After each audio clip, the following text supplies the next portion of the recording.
Hello बच्चों, चलिए प्रश्न को देखते हैं। प्रश्न है हमारे पास, निम्नलिखित में से प्रत्येक n में एक संबंध परिभाषित करते हैं जहां x y किसी पूर्णांक का वर्ग है, कॉमा x कॉमा y हमारा संबंध रखता है प्राकृत संख्याओं के समुच्चय से। तो निर्धारित कीजिए कि उपयुक्त संबंधों में से कौन सा संबंध स्वतुल्य, सममित तथा संक्रामक है। चलिए सर्वप्रथम हम प्रश्न के लिए मुख्य अवधारणा लिखते हैं। मुख्य मुख्य अवधारणा मुख्य अवधारणा मुख्य अवधारणा में हम सर्वप्रथम स्वतुल्य संबंध क्या होता है उसका अध्ययन करेंगे। तो सर्वप्रथम हम देखते हैं कि स्वतुल्य संबंध हमारे पास क्या होता है। यदि कोई अवयव ए से ही संबंध रखे तो इस प्रकार का जो हमारा संबंध है वह स्वतुल्य संबंध कहलाता है। उदाहरण के तौर पर मान लीजिए, स्वतुल्य संबंध को हम कुछ इस प्रकार लिखते हैं कि यदि कोई हमारा अवयव ए है, वह ए से ही संबंध रखे तो इस प्रकार का जो संबंध है वह हमारा स्वतुल्य संबंध कहलाता है। स्वतुल्य संबंध कहलाता है। अब हम देखते हैं कि सममित संबंध क्या होता है। सममित संबंध, तो सममित संबंध हमारे पास होता है कि यदि ए बी से संबंध रखे तब यदि बी ए से संबंध रखे तो इस प्रकार का जो हमारा संबंध है, तो ऐसा संबंध सममित संबंध कहलाता है। सममित संबंध कहलाता है।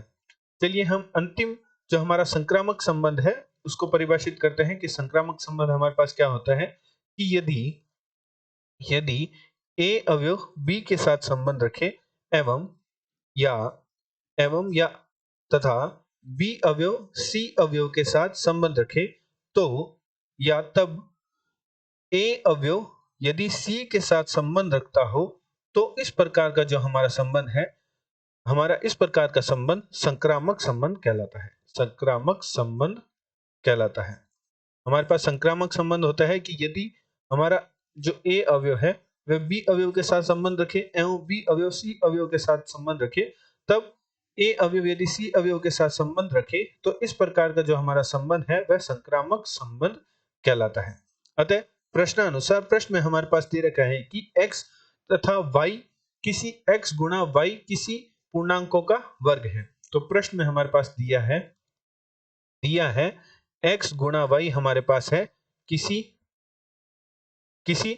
पूर्णांक का वर्ग है जहां x तथा y प्राकृत संख्याओं के समुच्चयों में संबंध रखता है। तो सर्वप्रथम हम स्वतुल्य संबंध को देखते हैं कि हमारे पास स्वतुल्य संबंध है कि नहीं। तो स्वतुल्य संबंध के लिए यदि x के साथ ही संबंध उपस्थित हो, अर्थात x गुणा x करने पर हमारे पास x का वर्ग प्राप्त होता है जो कि किसी एक पूर्णांक का वर्ग है। अतः हम कह सकते हैं कि x का x के साथ हमारे पास संबंध उपस्थित है। यदि हम y की गुणा y के साथ करें तब भी हमारे पास किसी पूर्णांक का वर्ग प्राप्त होता है। अतः x का x के साथ हमारे पास संबंध है, अतः हमारा यह स्वतुल्य संबंध है। स्वतुल्य संबंध है। अब हम सममित संबंध को देखते हैं कि हमारे पास सममित संबंध क्या होता है। सममित संबंध, तो सममित संबंध हमारे पास होता है कि माना कि x का y के साथ यदि हम गुणा करें और गुणा करने पर हमारे पास x की y के साथ गुणा करने पर हमारे पास किसी पूर्णांक का वर्ग यदि हम प्राप्त हो रहा हो, अर्थात x का y के साथ हमारे पास संबंध हो किसी पूर्णांक का वर्ग हो, तो अगर हम y की x के साथ गुणा करेंगे तो हमारे पास किसी पूर्णांक का वर्ग ही प्राप्त होगा। उदाहरण के तौर पर मान लीजिए कि यदि हम x की जगह हम 1 ले और y की जगह हम 4 ले, तो 1 की गुणा 4 से करने पर हमारे पास 4 है वह एक पूर्णांक का वर्ग ही प्राप्त हो रहा है। तो जब हम 4 की गुणा 1 से करेंगे तब भी हमारे पास क्या है, एक पूर्णांक का वर्ग ही प्राप्त होगा। इसी प्रकार उदाहरण के तौर पर मान लीजिए कि हम x की जगह 4 और y की जगह 9 लें, तो यदि हम 4 की गुणा 9 के साथ करें तो हमारे पास 36 प्राप्त हो रहा है, जो कि किसी एक पूर्णांक का वर्ग है। तो जब हम 9 की गुणा 4 से करें और 4 की गुणा 9 से करें, तब भी हमारे पास क्या प्राप्त होगा? किसी पूर्णांक का वर्ग ही प्राप्त होगा। अर्थात यदि हम माना कि x की y के साथ गुणा करने पर किसी पूर्णांक का वर्ग प्राप्त हो रहा है, अर्थात x का y के मध्य संबंध है, तब तब यदि हम y का x के साथ गुणा करें, तब y की x के साथ या yx करने पर के साथ गुणा करने पर भी किसी पूर्णांक का वर्ग ही प्राप्त होगा। अर्थात हम कह सकते हैं कि y का x के साथ हमारे पास संबंध है।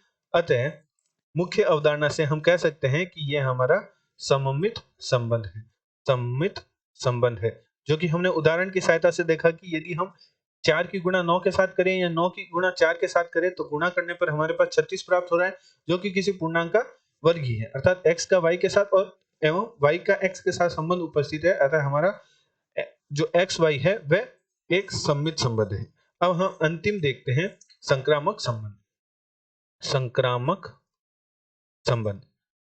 संबंध में मान लीजिए माना कि x का y के साथ गुणा करने पर हमारे पास किसी पूर्णांक का वर्ग प्राप्त हो रहा है, अर्थात x का y के साथ हमारे पास संबंध है, एवं y का z के साथ गुणा करने पर भी हमारे पास किसी पूर्णांक का वर्ग प्राप्त हो रहा है। तब जब हम x की z से गुणा करेंगे तो भी हमारे पास एक पूर्णांक का वर्ग ही प्राप्त होगा।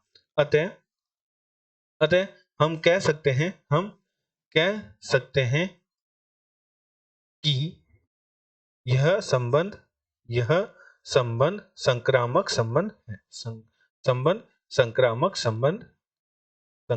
संबंध है।